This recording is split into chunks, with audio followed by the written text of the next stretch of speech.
So thanks for all the questions I got regarding PKU for PKU Awareness Month. I will say the most common question asked was basically how it affects my pregnancy, which, great question. But first, to start off, because I did get a couple, what is PKU? Questions. So just to start with that, it's metabolic disorder. Basically, I can't digest protein. So I obviously can't eat as much of it as the normal person. I will link my original What is PKU video down below if you do want to check it out. But otherwise, we'll mostly be talking about the PKU in pregnancy for this video, just, to broaden everyone's knowledge on what PKU is, since it is a rare metabolic disorder. Fun fact, I do believe that Ireland is the place that has the most people with PKU per capita. I'm not sure if they have better care there or not, but I do see my online friends anyway that have PKU, if they're from that area, they do have a lot of interesting foods that people with PKU can eat. Not necessarily medical foods, but I guess vegan options that are lower in protein. A lot of vegan options aren't lower in protein, just so you're aware. But anyway, let's starting off with, for starters, the limit of protein I could eat before becoming pregnant was 24 grams of protein, but I am on a pill, Kuvan, which allows me to eat a bit more than normal. Now, Kuvan doesn't work for everyone, just blanket statement out there. Some other places has a shot you can get to. We don't have that in Canada here, at least not yet. I would love if we had it. I hear if it works, I don't know if it works in everyone. Again, we don't have it here, so I don't know as much about it. But if it works, it pretty much, I would still have PKU, but I could eat almost a regular diet, which is incredible. I mean, think about it. When you go out, how much protein do you eat, say, at a restaurant, or even just in a day? It's a lot of people take it for granted, but I guess if you don't need to look at the ingredients or what goes into food, why would you, right? Anyway, when we started trying for a baby, beforehand, I have many doctors for my PKU, as well as a family doctor that has nothing to do with PKU. But anyway, when we started trying, they lowered my limit to 20 grams of protein. Better safe than sorry. Because basically I'm an incubator for the baby. So if my levels are high, it puts more pressure on the baby. So like the things that would happen in my brain, basically eating too much protein can result in brain damage, and it could be the same for the baby as me as the incubator holding the baby. So it was to keep the levels lower to be safe. Oh, and for the record, without Kuvan, I could have about 12 grams of protein a day. So just so you get the idea of like what a jump that medication does, because a lot of places it's not allowed. Not that it's not allowed, people can't get access to it, just like I can't get the shot. That is, I think, mostly only available in the States right now. But anyway, so I had to hold my fees, is what we call them, in a safe range for 3 months before we were given permission that we could try for a baby. Now, the safe range for that is, fee stands for phenylane, by the way, which is really what I can't digest, but is a main it's the main component of protein. And the safe range would be 120 to, I believe, 320 milligrams. And typically I average around like a 200, in mid 200s anyway, which is safe. So after that, we were given the permission to try for a baby, but as the baby grows, it needs protein. So my allowance goes up. So at the beginning then it was at 20 grams of protein allowed per day. Right now I've actually just been given permission that I could eat 26 grams of protein per day, which been raising it 2 grams at a time, again, just to make sure everything's safe, but it is a difference, for sure. And also I drink a formula, which is the already broken down proteins.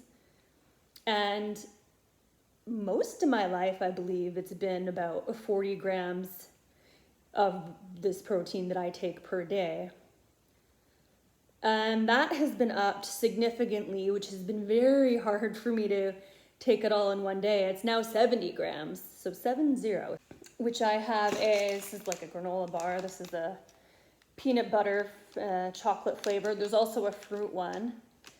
I typically eat these at work. They're handy. They also have a lot of calories. So not everyone is given permission to eat these ones because of all the calories it has in it.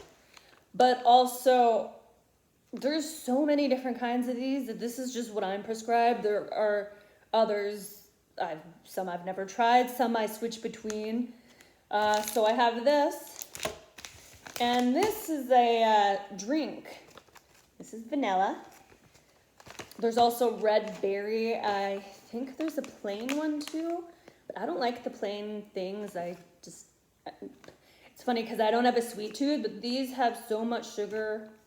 I think they all have a lot of sugar, to be honest, besides the unflavored ones. But that makes, it's kind of like a protein drink, basically. But they're very creamy, which I don't like creamy things that much. I don't like sweet things that much. So it's very hard for me to take those. And it's like they taste great. It's almost like I have to choke it down by the end of the day to make sure I'm getting the 70 grams. And then, of course, the usual prenatals you take while pregnant, that kind of thing. But basically, it doesn't change my pregnancy from what a normal pregnancy would be like.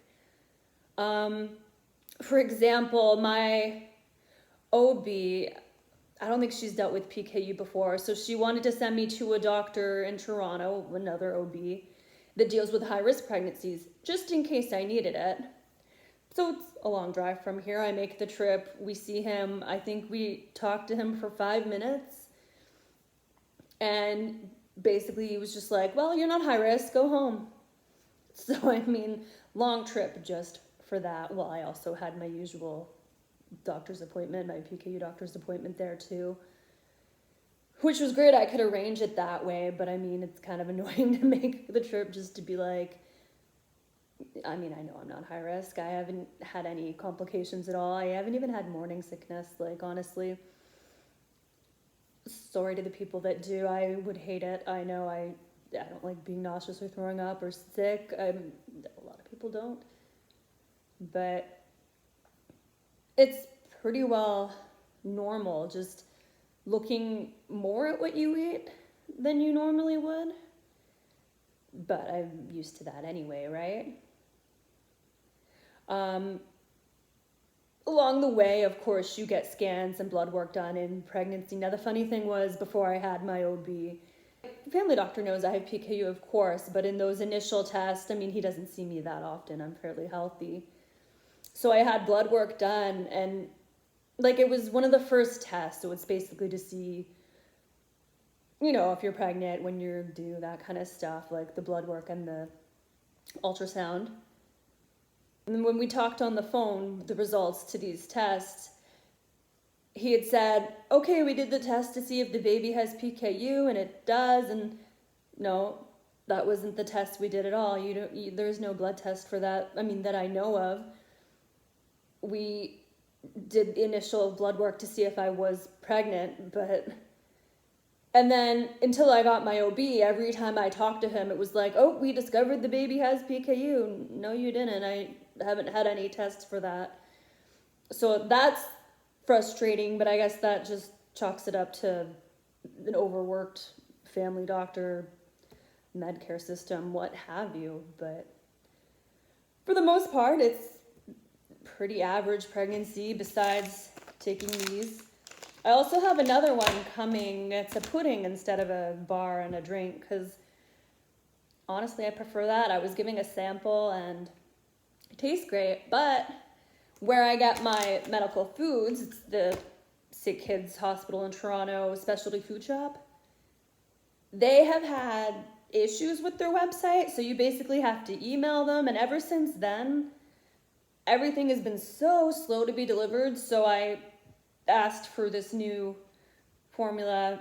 It's a pudding, it's caramel flavored, it's really good, but anyway, it takes 14 business days, they said, because it's a special order, but I mean, lately everything's been that long, so I'm still waiting for a muffin mix that I ordered like 2 months ago.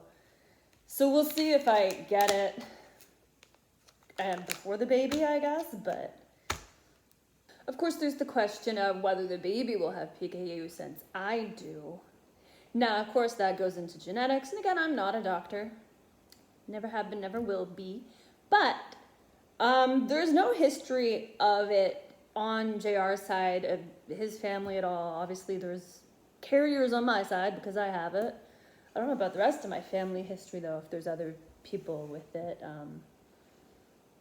But that doesn't matter. It's not a huge risk. I believe there's only like a 25% chance anyway. There is testing he could do to see if he is a carrier, but since it's so low, we opted not to. It's blood work, and he's not the greatest with needles. He likes them anyway. But also, since it's a low risk, it doesn't really concern us, and is not that life-threatening, and it's manageable. I mean, it can be hard, definitely. If you want to see more on that, watch the video that I have linked below, but otherwise, it doesn't affect the pregnancy in general, as like PKU's always affected my life, so it really affects it as much as it ever has. Just keep track of it. But now it's rather than if I don't keep track of it, I'm the one that could suffer, someone else can too, which, I mean, that's a big deal. But bottom line is, I'm not a high-risk pregnancy. I'm normal. Everything's going well. Need to work on drinking all my dang protein supplements. But other than that, everything's going well. So, if you have any other questions, let me know. But otherwise, that's it. It's basically take care of yourself, right? We should be doing that anyway. Anyway, thanks for spending this rainy long weekend with me. We'll see you later. Well, editing, I realized I forgot to mention one thing about how they track my levels, which this goes for pregnant or not. I'd have to send one of these filled with my blood, which I have a little stabby device here to prick one of my fingers, basically milk the blood out. I only have to fill out 2 circles though, it's not as bad as it looks. I actually once filled all of them because I was still bleeding. And they emailed me saying not to fill all of them. But I mean, I was still bleeding. What you gonna do, right? But anyway, I used to send these once a month. Just, you know, keep track of things. But since being pregnant, it's now twice a week I gotta send one of these. I don't know if you can see it now, but my finger gets bruised from it. But, yeah, twice a week, gotta bleed myself. And then usually about a week later, they email me the results, and if I need to make changes in my diet or need anything, to know if I need more vitamins, it's like an actual blood draw from the arm rather than one of these little finger prickers. But I get those about once a year. Last one, they actually had to up my zinc, of all things. So, yeah. And that's how they keep track of my fees, or phenylane.